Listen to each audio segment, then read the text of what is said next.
안녕하십니까. 이정 목사의 토라 포션 10번째 시간입니다.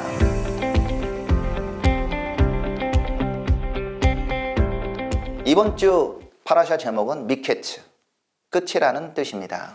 창세기 41장 1절부터 44장 17절까지 말씀으로 창세기 41장에는 바로가 꿈을 꾸게 되고 감옥에 있는 요셉을 꿈을 해석하도록 부르게 됩니다.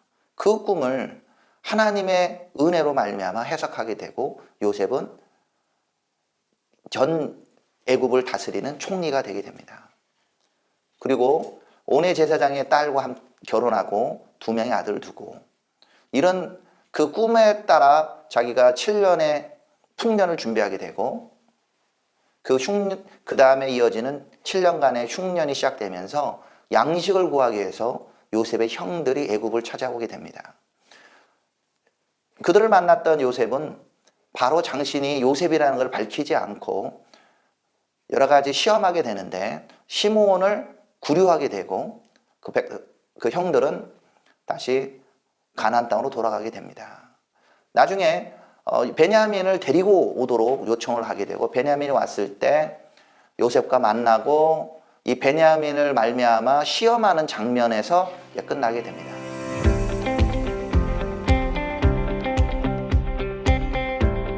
미케츠, 히브리어로는 바에이 미케츠 쉐나타임 야밈 우파로 홀렘 베히네 오메드 알하에 오르. 만 2년 후에 바로가 꿈을 꾼즉 자기가 나일 강가에 서 있는데, 파라샤의 전반적으로 흐르는 주제는 바로 끝이라는 의미입니다. 요셉이 애굽에서 고난을 당하는데 그 요셉의 고난이 끝이 나게 됩니다. 또한 7년의 풍년이 있고 또 7년의 기근이 있지만 그것도 기간이 정해져 있어 끝이 있다는 얘기가 나옵니다. 그리고 요셉과 형들의 어떤 그 애증의 관계가 끝을 보게 됩니다. 그 의미는 바로 요셉의 죄, 그리고 베냐민과 요셉과 연결되어 있는 그 형들의 죄가 결국은 드러나는 그 끝날이 오게 된다는 얘기입니다. 만 2년 후라고 말하고 있습니다. 요셉이 애굽 땅에 들어온 것이 만 17세 정도 봅니다. 그리고 만 2년 후에 요셉이 감옥에 있으면서 얼마나 기다렸을까요? 감옥에서 술 맡은 관원장이 나를 풀어주지 않을까? 나를 기억해주지 않을까? 그렇게 기대했지만 술 맡은 관원장은 잊어버렸다 얘기하고 있습니다. 지나고 보니까 만 2년이지 감옥에서 있으면서 2년이라는 기간, 언제까지 감옥에 있을지를 모르는 그 기간 가운데 2년을 기다린다는 것은 사람이 좌절하고 포기하게 되는 그 기간이라고 생각합니다. 우리 대한민국의 청년들은 만 2년이 되지 않는 기간을 군에 가더라도 그 기간이 얼마나 길다고 느끼는지 모릅니다. 그 기간, 그래도 군 기간은 언제라고 딱 정해져 있습니다. 하지만 여기서 말하는 만 2년은 기간이 언제 끝날지 모르는 만 2년이기 때문에 군에서 느끼는 그 감정보다 훨씬 절망적일 수도 있는 시간입니다. 하지만 요셉은 하나님을 신뢰했고 그를 기대하게 됩니다. 그것은 나중에 요셉이 그 삶을 포기하지 않았고 바로의 앞에 섰을 때 당당하게 꿈을 해석하는 분은 자신이 아니라 하나님이라는 것을 말하는 걸 보면서 그는 2년이라는 기간 동안에 하나님께서 그를 얼마나 단련시키고 훈련시키는지를 우리가 예상할 수가 있습니다. 우리 삶 속에 절망의 기간이 있습니까? 일이 풀리지 않을 때가 있습니까? 만 2년 후에 분명히 우리 삶에 약간 어려운 기간이 있을지라도 그 기간은 끝이 있다는 겁니다. 만 2년 후에 그 기간은 끝나게 됩니다. 만 2년 후에 바로가 꿈을 꾸게 됩니다. 그 2가지 꿈을 꾸게 되는데요. 연속으로 볼품이 없는 암소가 살찌고 아름다운 암소를 삼키는 꿈을 꾸게 됩니다. 나일강에서 있었던 아름답고 살찐 암소를 다시 나일강에서 올라오는 볼품없고 마른 일구암소가 먹는, 참 그렇지만 먹어놓고도 여전히 볼품이 없고 마른 것을 보게 됩니다. 바로가 놀라죠. 그리고 또 꿈을 이어서 꾸는데 한 가지에서 7 이삭이 있는데 충실한 7 이삭을 볼품이 가는 마른 7 이삭이 삼키는데 여전히 가늘고 말랐다는 것을 볼 수 있습니다. 그가 애굽에 있는 술사들에게 물어봅니다. 이 꿈이 의미하는 뭐가 무엇이냐? 이 꿈의 해석이 어떻게 되냐? 다 물어보는데 아무도 그것을 해석하지 못합니다. 하나님이 주신 꿈은 하나님을 아는 사람만이 해석할 수 있었습니다. 애굽이라는 강대한 제국이지만 그 제국의 그 꿈을 해석할 수 있는 사람은 없었습니다. 그때 2년 동안 기억하지 못했던 술 맡은 관원장이 요셉을 기억하고 그를 추천하게 됩니다. 15절부터 보면은 바로가 요셉에게 이르되 내가 한 꿈을 꾸었으나 그것을 해석하는 자가 없더니 들은즉 너는 꿈을 들으면 능히 푼다 하더라. 요셉이 바로에게 대답하여 이르되 내가 아니라 하나님께서 바로에게 편안한 대답을 하시리이다. 요셉은 감옥에서 기한이 모르는 시간을 보냈지만 하나님에 대한 신뢰를 놓치지 않습니다. 바로 앞에 섰을 때 바로가 너는 꿈을 들으면 잘 해석한다며 그 말을 들었을지라도 아닙니다. 내가 하는 것이 아닙니다. 하나님께서 바로에게 평안한 대답을 하시리이다. 하나님께서 꿈을 주시고 하나님께서 꿈을 해석하십니다라고 대답한 겁니다. 그 꿈에 대해서 요셉은 하나님께서 주시는 해석을 바로에게 설명하게 됩니다.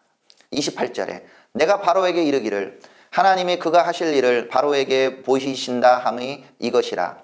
온 애굽 땅에 7해 큰 풍년이 있겠고 후에 7해 흉년이 들므로 애굽 땅에 있던 풍년을 다 잊어버리게 되고 이 땅이 그 기근으로 망하리니 후에 든 그 흉년이 너무 심함으로 이전 풍년을 이 땅에서 기억하지 못하게 되리이다. 바로께서 꿈을 2번 겹쳐 꾸신 것은 하나님이 이 일을 정하셨음이라.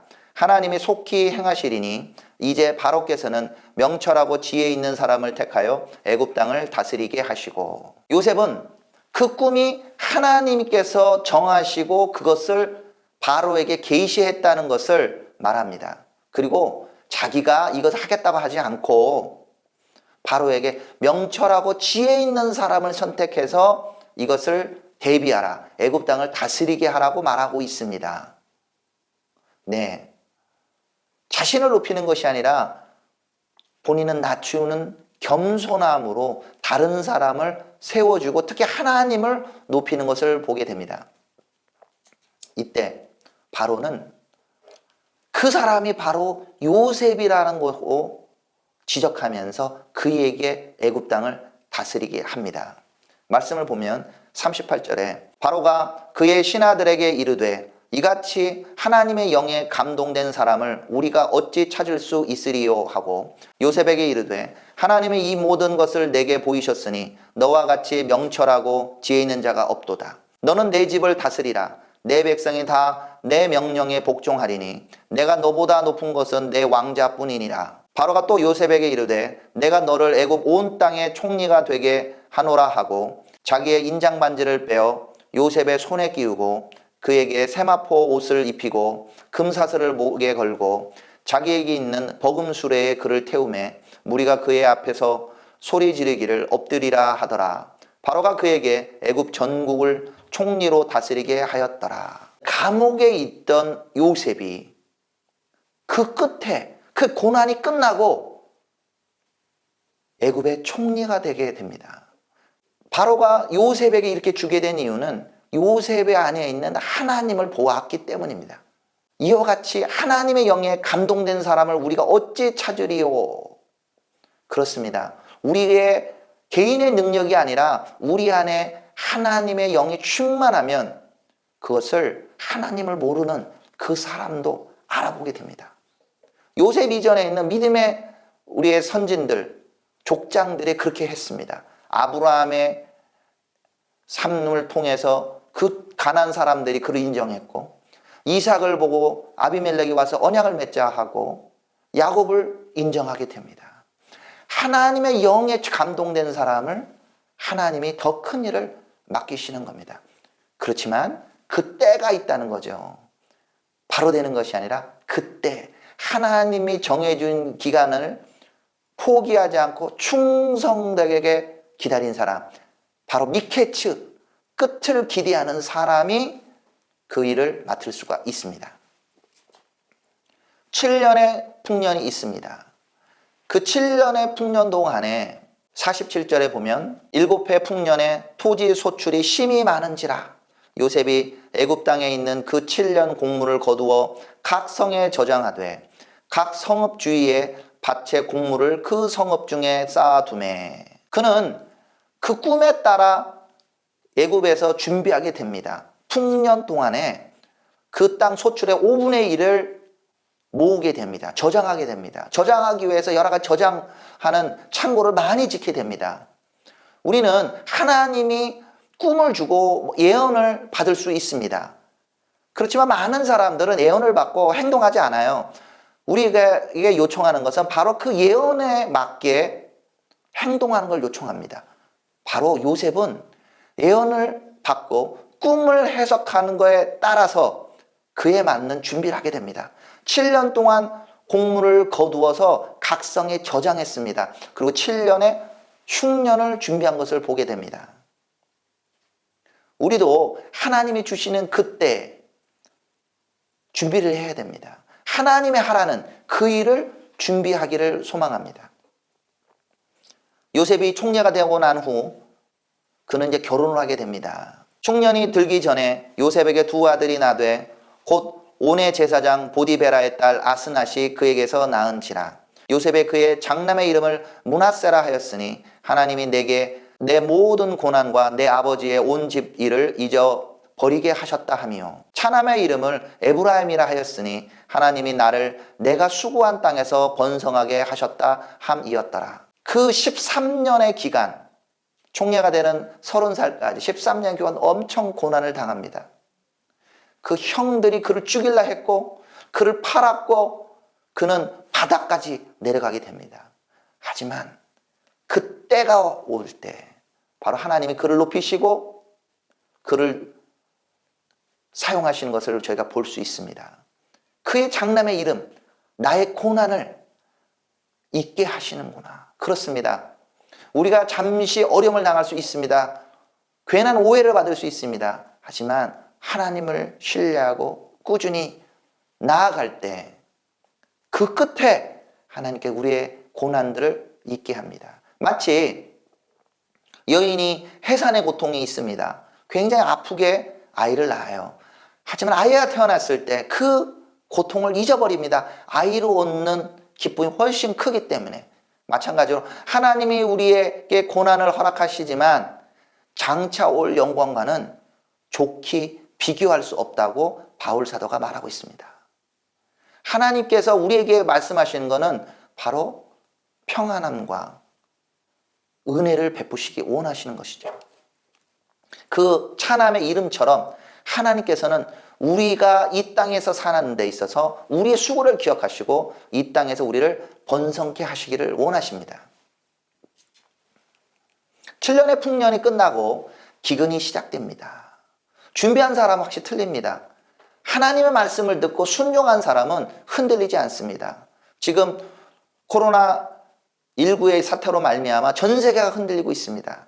그런데 흔들리지 않은 사람이 있습니다. 바로 하나님의 말씀대로 살고 있는 사람은 흔들리지 않습니다. 이삭이 있을 때 그 땅에 흉년이 있었지만 그가 농사를 지었을 때 100배의 수확을 얻었다고 말한 것처럼 하나님이 그때그때 그 삶을 인도한 것 순종한 사람들은 두려워할 필요가 없습니다.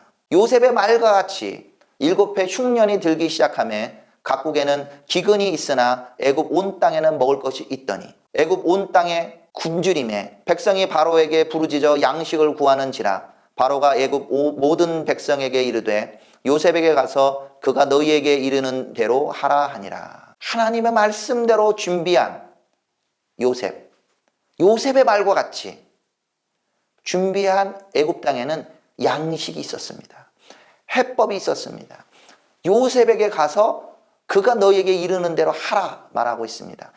기근 중에도 양식을 자기뿐만 아니라 애굽에 있는 사람도 나아가서 그 근동에 있던 가나안 백성들까지 살릴 수 있는 그런 능력이 요셉에게 있었습니다. 요셉의 능력이 아니라 하나님 말씀한 순종한 그 삶 속에 능력이 있습니다. 이삭이 기근 중에 심었고 100배의 수확을 얻은 것처럼 하나님은 당신의 사람에게 놀라운 기적을 행하십니다. 그 기근의 소식이 애굽만 기근이 아니라 가나안 땅에도 기근이 있었습니다. 그 기근이 나쁜 소식이 아니었어요. 이제 온 땅을 흔드는 그 기근의 소식이 결국은 하나님의 문제를 해결하는 것으로 이어지는 걸 보게 됩니다.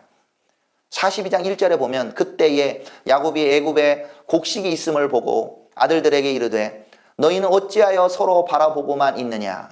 야곱이 또 이르되 내가 들은즉 저 애굽에 곡식이 있다 하니 너희는 그리로 가서 거기서 우리를 위하여 사오라. 그러면 우리가 살고 죽지 아니하리라 하매. 온 땅이 기근으로 인하여 소통하지만 그걸 통하여 헤어졌던 요셉과 형들, 요셉과 야곱이 만들어낸 기회가 만들어지는 겁니다.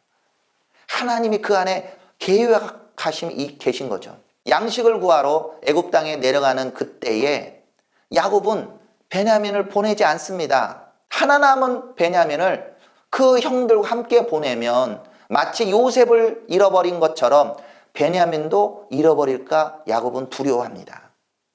42장 4절에 야곱이 요셉의 아우 베냐민은 그의 형들과 함께 보내지 아니하였으니 이는 그의 생각에 재난이 그에게 미칠까 두려워함이었더라. 한국 속담에 원수는 외나무 다리에서 만난다라는 표현이 있듯이 바로 그 형들이 애굽으로 와서 요셉을 만나게 됩니다. 놀라운 일이죠. 그 기근으로 말미암아 형들이 요셉을 만납니다. 21년 만에 만나게 되는 거죠.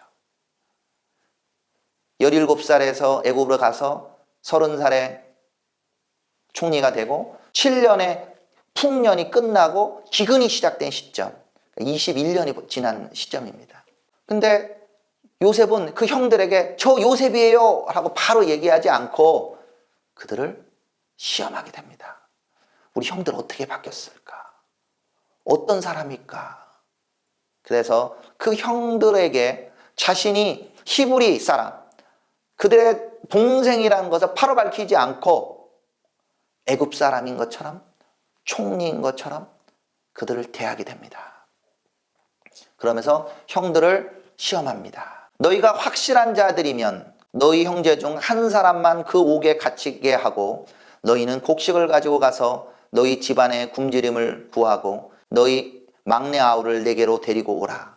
그러면 너희 말이 진실함이 되고 너희가 죽지 아니하리라 하니 그들이 그대로 하니라. 이들을 옥에 가두면서 추궁하게 됩니다. 너희들은 정탐꾼이다. 그리고 그들을 풀어준다고 하면서 한 사람은 옥에 가두게 되죠. 이제 시몬을 가두게 되는데 그들이 감옥에 있고 고난을 당하면서 드디어 죄를 깨닫게 됩니다. 21절에 보면 그들이 서로 말하되 우리가 아우의 일로 말미암아 범죄하였도다. 그가 우리에게 애걸할 때에 그 마음의 괴로움을 보고도 듣지 아니하였으므로 이 괴로움이 우리에게 임하도다. 누우벤이 그들에게 대답하여 이르되 내가 너희에게 그 아이에 대하여 죄를 짓지 말라 하고 하지 아니하였더냐. 그래도 너희가 듣지 아니하였느니라. 그러므로 그의 핏값을 치르게 되었도다 하니 한 20년도 넘은 시점에 돼서야 그들이 우리가 동생이 요셉에게 한 짓이 드러나게 되는구나. 그래서 우리가 고통을 당하는구나. 맞습니다. 우리가 죄를 짓고 잘 숨긴 것 같지만 결국은 그 죄가 드러나게 됩니다. 그 죄를 없이 할 수가 없어요. 죄의 값을 받게 됩니다. 핏값을 치르게 되었도다 하는 말처럼 그들이 죄가 드러나는 시점이 됩니다. 끝이 오고 있는 거예요. 이들이 돌아와서 경우를 다 설명합니다. 자루를 열어보니 곡식뿐만 아니라 돈까지 들어있는 거예요. 오, 그들의 마음이 덜컥 내려앉습니다. 어떻게 하지? 어떻게 하지? 우리가 이제 다음에 다시 그 총리를 어떻게 보러 가지? 이러고 있습니다. 근데 양식이 또 떨어져요. 기근이 계속됩니다. 그래서 다시 애굽 땅을 가야 되는 시간이 되었습니다. 아버지, 저희 이제 애굽에 가야 돼요. 그런데 야곱은 절대 안 돼. 베냐민은 못 가. 하나 남은 내 아들 데리고 가면 안 돼. 그때 큰아들 누우벤이 아버지에게를 설득합니다. 누우벤이 그의 아버지에게 말하여 이르되 내가 그를 아버지께로 데리고 오지 아니하거든 내 두 아들을 죽이소서 그를 내 손에 맡기소서 내가 그를 아버지께로 데리고 돌아오리이다. 굉장히 헌신적인 것처럼 보이지만 아버지는 누우벤을 신뢰할 수 없습니다. 이미 그의 척 비라를 간통하는 누우벤을 보면서 누우벤은 믿을 수 없는 친구야. 그의 삶을 통하여 그게 증명이 되는 거죠. 그때 야곱은 베냐민을 사랑하는, 아니 정확하게 말하면 베냐민만을 더 사랑하는 것을 보게 됩니다. 38절에 야곱이 이르되 내 아들은 너희와 함께 내려가지 못하리니 그의 영은 죽고 그만 남았음이라. 만일 너희가 가는 길에 재난이 그에게 미치면 너희가 내 흰머리를 슬퍼하며 스올로 내려가게 함이 되리라. 지금 시몬은 애굽에 잡혀 있잖아요. 근데 베냐민을 안 보내면 시몬은 어떻게 되는 거예요? 근데 야곱은 시몬 어떻게 그렇더라도 그래도 베냐민 못 보내. 내 아들, 다른 아들은 아들 아닌가요? 네, 야곱은 확실히 라헬의 두 아들을 사랑했던 것 같습니다. 그런 야곱일지라도 유다는 아버지 마음을 이해했습니다. 그래서 유다가 아버지를 설득합니다. 유다가 그의 아버지 이스라엘에게 이르되 저 아이를 나와 함께 보내시면 우리가 곧 가리니 그러면 우리와 아버지와 우리 어린 아이들이 다 살고 죽지 아니하리이다. 내가 그를 위하여 담보가 되리오니 아버지께서 내 손에서 그를 찾으소서. 내가 만일 그를 아버지께로 데려다가 아버지 앞에 두지 아니하면 내가 영원히 죄를 지리이다. 유다는 자기의 생명보다 베냐민을 더 생각하게 되고 아버지를 사랑하기 때문에 자기가 담보가 되겠다고 말합니다. 그 설득에 결국 베냐민을 보내게 됩니다. 그리고 이스라엘, 야곱은 기도합니다. 전능하신 하나님께서 그 앞에서 너희에게 은혜를 베푸사 그 사람으로 너희 다른 형제와 베냐민을 돌려보내게 하시기를 원하노라. 내가 자식을 잃게 되면 이르리로다. 그 형제들이 예물을 마련하고 갑절의 돈을 자기들의 손에서 가지고 베냐민을 데리고 애굽에 내려가서 요셉 앞에 서니라. 여기서 인간적인 감정을 내려놓습니다. 야곱은 이제 하나님께 베냐민을 포함한 자식들을 올려드리게 되는 거죠. 자식을 잃게 되면 이르리로다. 요셉이 마지막 형들을 시험하게 됩니다. 끝까지 자기 정체성을 숨겨요. 그가 막 울고 싶어요. 그렇지만 조용히 밖에 나가서 울고 와서 그들을 만납니다. 그들에게 식사를 맛있게 대접합니다. 그리고 그들을 시험하기를 베냐민의 자루에 자기의 은잔을 집어넣게 합니다. 일부러. 그리고 나중에 사람을 쫓아가서 너희가 어떻게 나의 은잔을 숨겼냐고 그들을 추궁하게 됩니다. 유다가 이런 절대정명의 때에 자신이 담보가 되며 요셉을 설득하게 됩니다. 16절에 유다가 말하되 우리가 내 주께 무슨 말을 하오리이까? 무슨 설명을 하오리이까? 우리가 어떻게 우리의 정직함을 나타내이까? 하나님이 종들의 죄악을 찾으셨으니 우리와 이 잔이 발견된 자가 다 내 주의 노예가 되겠나이다. 요셉이 이르되 내가 결코 그리하지 아니하리라. 잔이 그 손에서 발견된 자만 내 종이 되고 너희는 평안하니 너희 아버지께로 도로 올라갈 것이니라. 굉장히 클라이막스에 딱 끝나게 되죠. 네, 이번 주 토라 파라샤에서. 유다는 그 안에 아버지 야곱하고 약속한 대로 베냐민을 보호하기 위하여 말을 하게 됩니다. 우리도 그렇게 해야 되기를 원합니다.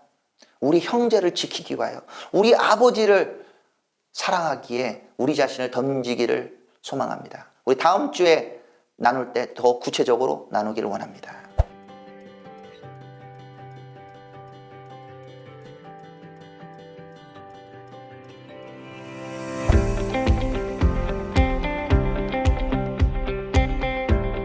함께 있는 하프타라 말씀은 솔로몬이 하나님께 듣는 마음을 구하게 됩니다.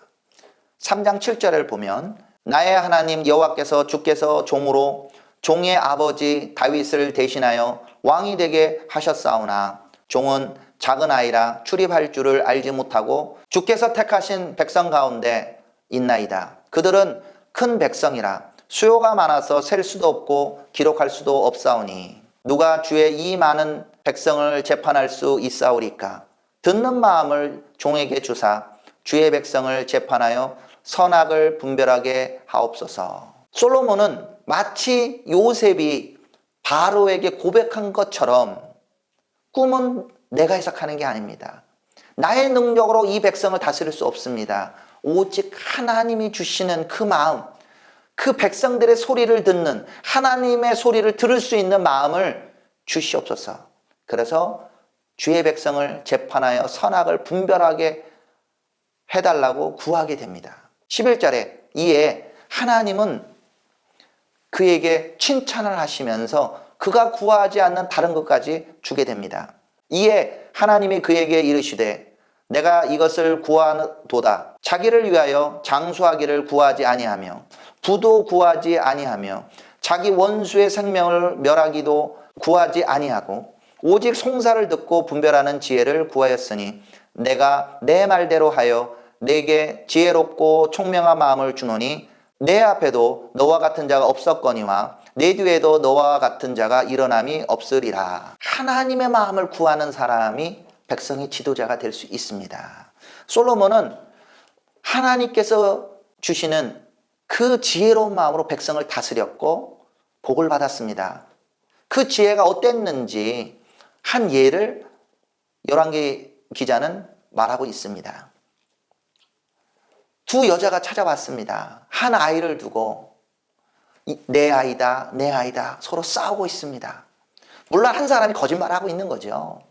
그때에 솔로몬 왕은 아주 지혜로운 판단을 내리게 됩니다. 25절에 왕이 이르되 산 아이를 둘로 나누어 반은 이 여자에게 주고 반은 저 여자에게 주라. 그 산 아들의 어머니가 되는 여자가 그 아들을 위하여 마음이 불붙는 것 같아서 왕께 아뢰되 청하건대 내 주여 산 아이를 그에게 주시고 아무쪼록 죽이지 마옵소서 하되 다른 여자는 말하기를 내 것도 되게 말고 내 것도 되게 말고 나누게 하라 하는지라. 왕이 대답하여 이르되 산 아이를 저 여자에게 주고 결코 죽이지 말라. 저가 그의 어머니이다 하매 온 이스라엘이 왕이 심리하여 판결함을 듣고 왕을 두려워하였으니 이는 하나님의 지혜가 그의 속에 있어 판결함을 봄이더라. 하나님의 마음을 갖고 있는 사람은 사랑이 있어요. 사랑은 항상 공평한 것이 아닙니다. 아이를 사랑하는 어미는 그 아이가 죽게 돼서 반반 나눈다. 이건 사실 죽는다는 의미거든요. 내가 내 아들을 잃더라도 살아야 된다고 자기를 포기하게 됩니다. 그것이 사랑하는 어머니의 마음이죠. 마치 유다가 내가 죽더라도 베냐민은 살아야 되고 우리 아버지는 살아야 된다고 하면서 자신을 낮추는 것처럼 그것이 사랑하는 어머니의 마음입니다. 그것을 솔로몬은 알아보고 지혜롭게 판단하게 되죠.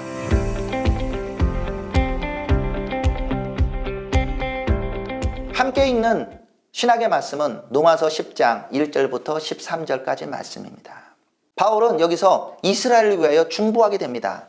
1절에 형제들아 내 마음에 원하는 바와 하나님께 구하는 바는 이스라엘을 위함이니 곧 그들로 구원을 받게 함이라. 바울은 이스라엘 자기의 백성이 구원받기를 원합니다. 간절히 원합니다. 그런데 그들이 예수님을 영접지 않고 거절했어요. 오직 예수 그리스도만이 그들의 구원이 됩니다. 유대인이나 헬라인이나 차별이 없습니다. 9절과 10절부터 이렇게 얘기합니다.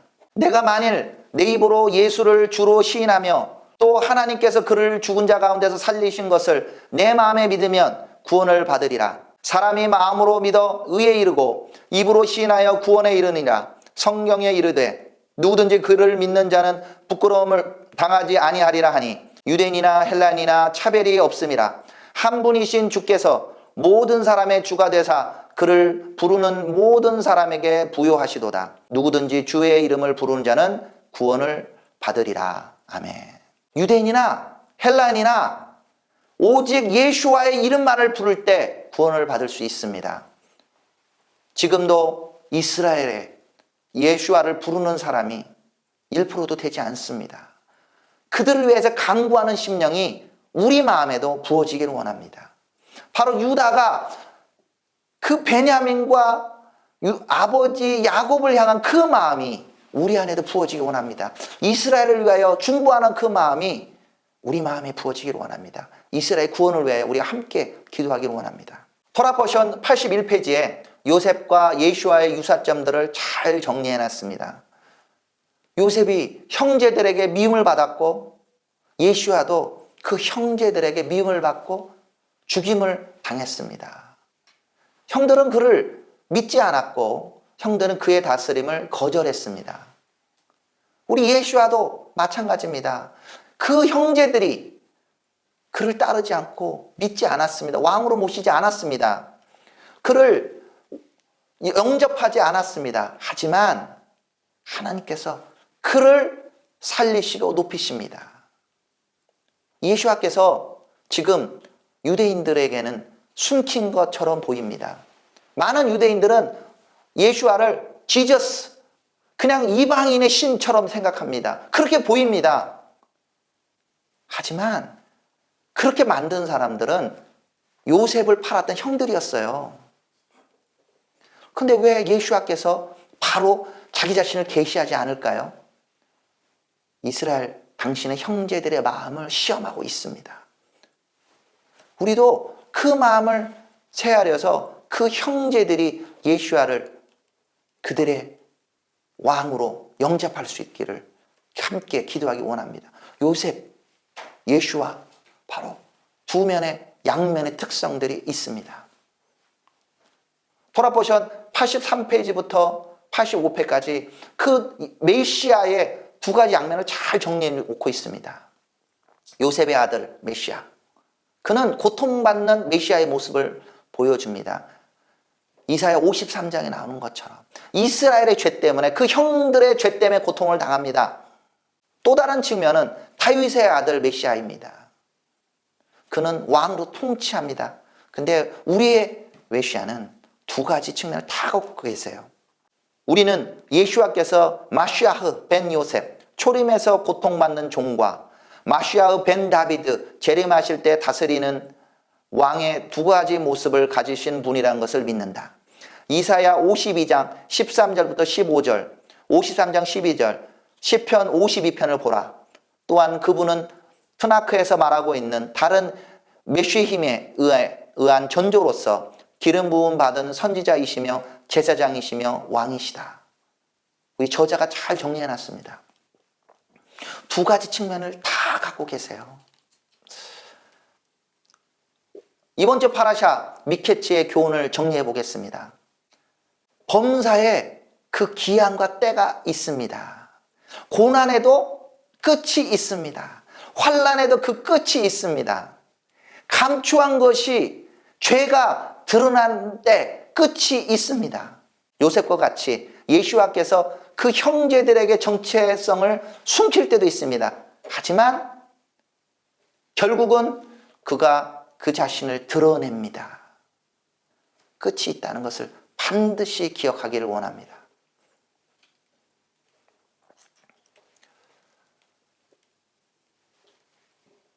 이번 주 하프타라 말씀은 보통 많이 읽지 않는다고 합니다. 이유는 이번 주가 한우카 시즌이기 때문입니다.